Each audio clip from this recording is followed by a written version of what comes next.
You're watching the 49ers Report live here on Chat Sports. I am Chase Sr. He is Thomas Mott. Today's show presented to you by Manscaped. You go to manscaped.com/49ers, enter the promo code 49ers, and you get 20% off and free shipping on the best men's grooming products, the same men's grooming products that all of the San Francisco 49ers are using, including Trey Lance. Now, for those of you watching who are saying, who is this Chase Sr. cat? Made an announcement yesterday on the 49ers offseason tracker that I am going to be taking over the 49ers Report because Thomas is going to help us with other content here at Chat Sports. Thomas, you've done such a great job growing this channel. Real quick, what can I expect? Well, listen, I appreciate it, and I appreciate you're the one that's taking it over because you've done a great job over the past couple of weeks building up to the draft and hosting the draft show. And so I'll say this, the one thing you can expect is a lot of people DMing you on Twitter night and day from the Niner gang, asking you a bunch of questions. One of my favorite parts about this job is getting to interact with you guys on Twitter. So follow Chase on Twitter, @Chase Senior as well. And listen, I'm not going anywhere, right? So I'll be working here at Chat Sports, so you can still ask me Niner questions. I still will follow and cover the team. But Chase is going to take over, and Chase, I'm really pumped for you to really get started.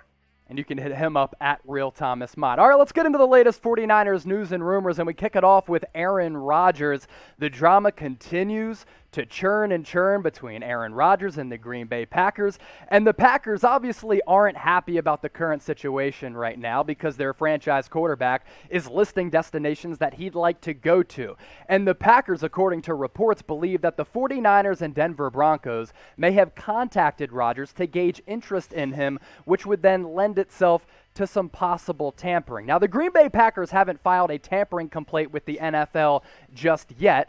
Could they in the future? We will see. We don't know. But what we know right now is that this Rodgers-Green Bay Packers drama continues to grow, and it's only going to swirl. We'll see what happens. It's something to monitor. But, Thomas, what do you think about Aaron Rodgers and this possible tampering going on between him and the 49ers? Well, first off, let me just say this. People want to comment on my mustache nonstop. Take a look at the guy over there to my right. His mustache looks pretty good. Money. I shaved the mustache before the draft because I thought they were going to get Aaron Rodgers. I was trying to get into the Aaron Rodgers feel, and then they drafted Trey Lance. So, obviously, my mustache didn't work. Here's the deal. They did try. I mean, this is proven fact. Adam Schefter tweeted this. That they did try to go ahead and make a phone call about Aaron Rodgers. Denver is another one of those teams that's tried to do this as well. But Green Bay's not budging, and rightfully so. Green Bay loses Aaron Rodgers. They're going to be back to a mediocre, no-name team from Wisconsin. Honestly, that's how I would view it if I was a Packer fan. And so, Chase, it makes sense that right now Green Bay's going to try to go ahead and, stifle this by saying tampering's been going on. First off, tampering happens all the time. It's just it's such a dumb story. Of course tampering happened. They're just not going to be able to get them on it. And two, I think we can all put to rest the idea of Rodgers being a 49er just because of the fact they drafted Trey Lance and have no first-round draft picks to make a move for Aaron Rodgers. So, tampering this, tampering that. We got a quote coming up here from Kyle Shanahan about the call for Aaron Rodgers. The Niners did the right thing, and I'll read this for you in a second. They did the right thing in calling at least. Here's the quote. Quote, the exact truth is I don't want to wake up the next day on Friday and see Aaron Rodgers, one of the best quarterbacks in this league, traded without doing any due diligence on it. So I just called Matt LaFleur and asked him if there was anything to it. And Matt told me I'd be wasting my time if we had John Lynch call. And so Lynch did not call anybody the next day. End quote. There you go. I mean, listen, I think Kyle Shanahan is one of the more honest coaches in the National Football League, Chase. I don't think he's up there, lying and trying to cash smoke and fire. No. I think that's exactly what happened. Made a phone call. He said, hey, Matt, listen. Word on the street is your boy Aaron Rodgers wants out. What would it take? And Matt said no. And he said, okay, bye. And that's it. I mean, tampering? That's basically it right here. And so as we sit here in a 49er, chat, talking about the Niners right now here on Chat Sports, I think we can officially put the Rodgers stuff to bed. I think he will be traded, just not to San Francisco, because they did go ahead in the end and draft Trey Lance.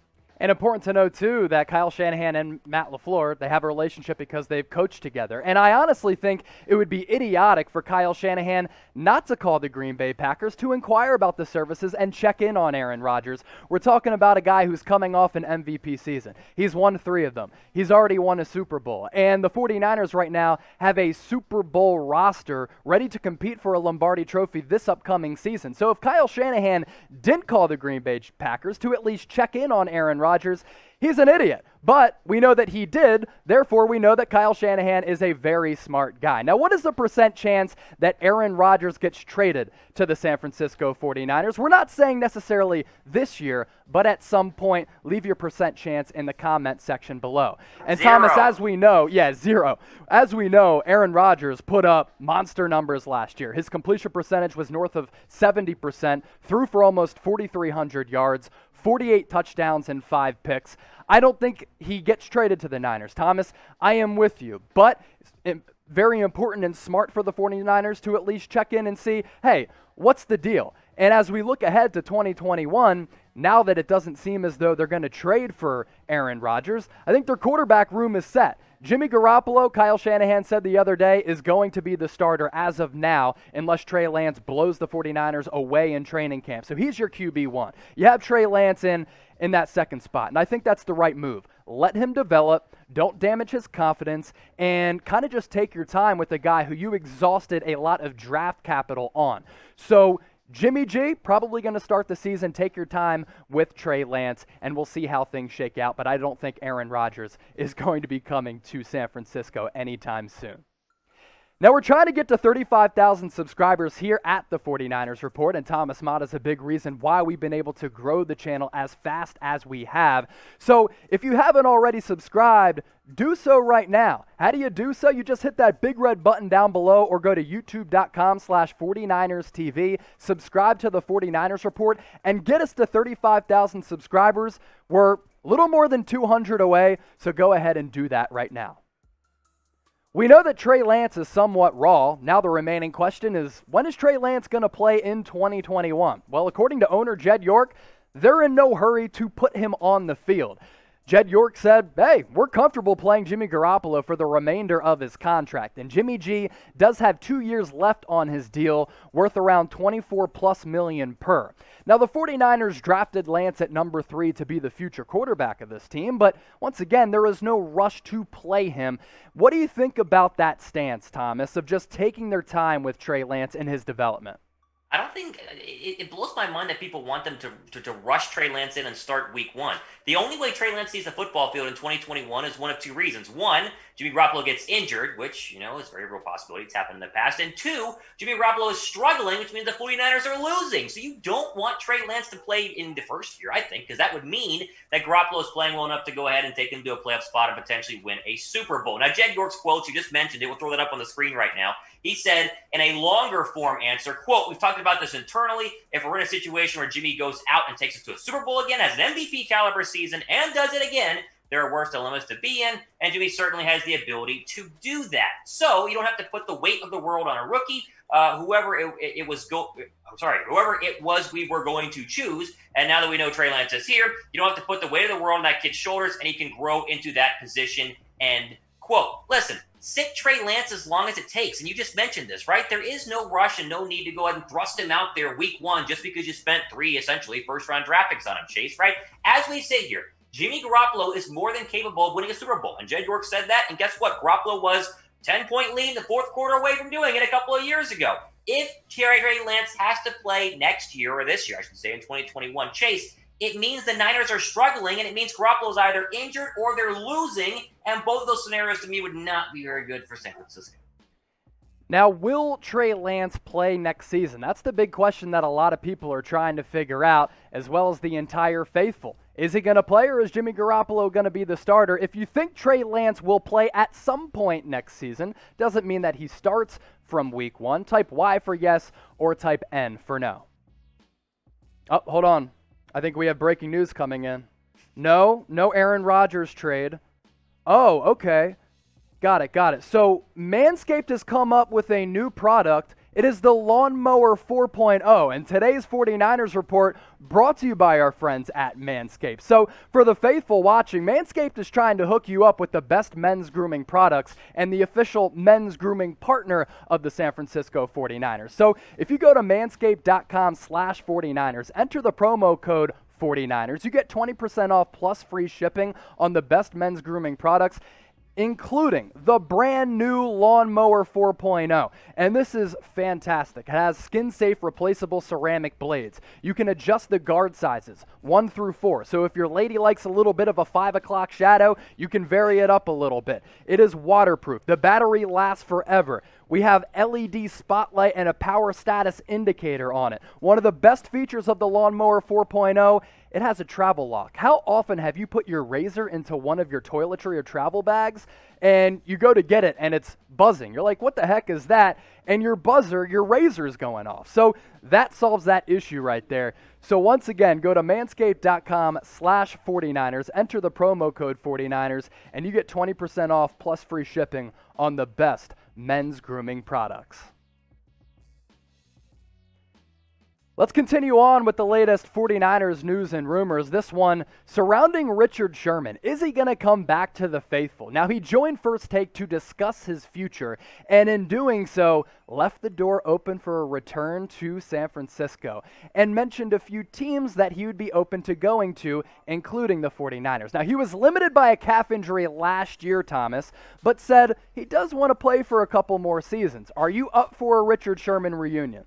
I'm 100% up for it. We talked about it in the open. I think they're 100% going to be re-signing Richard Sherman. I know he's mentioned some other teams that he wants to play for. No surprise, one, they're all in the NFC, and two, as you'll see on your screen right now, they are all contenders. I would argue the Saints are a little bit further away from Seattle and the 49ers because of Jameis Winston. But still, Sherman wants to play for a winner, and it feels like Sherman very clearly first wanted to leave Chase, and he, went out to free agency, and he's like, hey, how much you guys want to pay me? And they all said, wait, you're 33 years old? No, thanks. We don't want to pay you that much money. And so he's coming on back, right? And so I think San Francisco will get him on a good veteran deal here. And Sherman mentioned this. You talked about his interview on First Take. I was watching it live just a couple of days ago, and he said this, quote, there's always a chance it could end up working out back in the Bay. I'd head back that way. That's another place I'm really comfortable going. Obviously, I know the staff, know the team well, just spent time there, and I'd be ecstatic if something happened there. They have a situation, but it's one of those things where things that will happen late or during the season if anything happens at all, end quote. So it's not going to be tomorrow, even though I think they could be sooner rather than later, but I do think it's going to happen at some point. But Chase, it would stink if he goes to Seattle, right? I mean, I almost want to just sign him that way he doesn't go to Seattle and have like the twilight year of his career picking off Jimmy Garoppolo and Trey Lance. And so, honestly, I think they should bring back Richard Sherman. You guys can answer in the comment section down below. R for re-sign, P for pass. Is there any reason not to, Chase? Like, I think you're on the same page here, right? Is there any hesitancy in signing him, at least just be, heck, maybe even a backup cornerback if they like the guys they re-sign in the offseason? Yeah, get your votes in. Type R for re-sign Richard Sherman, type P for pass. Thomas, I'm leaning more toward passing on Richard Sherman because I do think that the 49ers secondary is in a pretty solid spot. And we'll show you the depth chart here in a little bit, but they addressed it in free agency, but also did the same in the draft as well, drafting Ambry Thomas in the 3rd round out of Michigan, Diamador Lenore out of Oregon. So I think the 49ers are somewhat set in the secondary, both with veteran options, but also with some young players who they can start to groom a little bit. And as we pop up the 49ers secondary depth chart, namely the cornerback position, I like what DeMeco Ryans has at his disposal right now, looking at guys like Jason Verrett and Emmanuel Mosley, as well as Kwan Williams, and you draft Diamador Lenore. You have Ambry Thomas, as well as Marcel Harris and Kevon Webster. So there are solid players in this 49ers secondary. The big question and issue I do have is that Jason Verrett, who's going to be the number 1 cornerback for this team, is somewhat injury prone, right? And there are other guys who have missed games throughout their NFL careers because of injuries. So, yes, Richard Sherman was hurt last year, but throughout the majority of his career, he's been somewhat durable and available. So if he is a depth piece, I think that could be a solid signing and would really make this secondary a legitimate bunch. Thomas, what do you think? Well, and I think Sherman mentioned it when he was on First Take, right? It can be something that happens during the season or more towards the end of the season, and that's kind of hinting at, can the 49ers stay healthy? And they weren't able to do it last year, and especially a cornerback. I mean, everyone was injured to the point that 49er fans were asking me to suit up at cornerback, which hopefully wasn't going to happen, and it didn't. But so I see a scenario where, heaven forbid, knock on wood, Jason Verrett gets hurt. If Verrett gets hurt, what do? Right? Pick up the phone, you call Richard Sherman, you offer him $2 to $3 million to come and play 8 games, 9 games, maybe one final playoff run, and boom, he knows the system, he knows the guys, and he's ready to rock as a plug-and-play player. So whether it's tomorrow, whether it's 2 weeks from now, or whether it's week 4 in the National Football League, having Sherman as an available piece, I think, is still a good idea, despite the fact that he is pretty old, Chase. We'll see what happens with the potential future Hall of Famer in the coming weeks. Now, the 49ers have made some recent additions to the roster. That includes Alfred Gutierrez, added to the roster through the NFL's International Pathway Program. This is a guy who grew up in Mexico and played in junior college in the States, went back to play professional football in Mexico. He is going to be ineligible to play for the 49ers in 2021, but will be free to join the practice squad. And this guy is a massive dude. He's like 6'9", 320-plus pounds, won a national title in Mexico. This is kind of what the Philadelphia Eagles did several years ago with Alejandro Villanueva. Could be something similar, a developmental piece that you could use to either turn into a future starter, diamond in the rough, or develop him as well. The 49ers have also let go of some players. This list includes guys like Adonis Alexander. They're going to move on from the 24-year-old from Virginia Tech. They waived him this week, as well as Matt Cole. He went to McKendree, also young guy at 24 years old, only played in one game with the 49ers last year. They have also waived Chris Edwards, 23 years old, out of Iowa. He spent the entire 2020 season on the practice squad. He went to Idaho. That's where he played his college ball. So the 49ers making some roster additions there, releasing those three guys and adding Gutierrez, who could be eligible for a practice squad spot this upcoming season. The NFL also did release its offseason program schedule, and we'll run through this real quick. Kind of an up and down schedule. Rookie minicamp, May 14th to the 16th. OTA workouts from May 24th to 25th. A little bit of a break. Then they get back in action on May 27th. OTA workouts pick back up June 1st and June 2nd.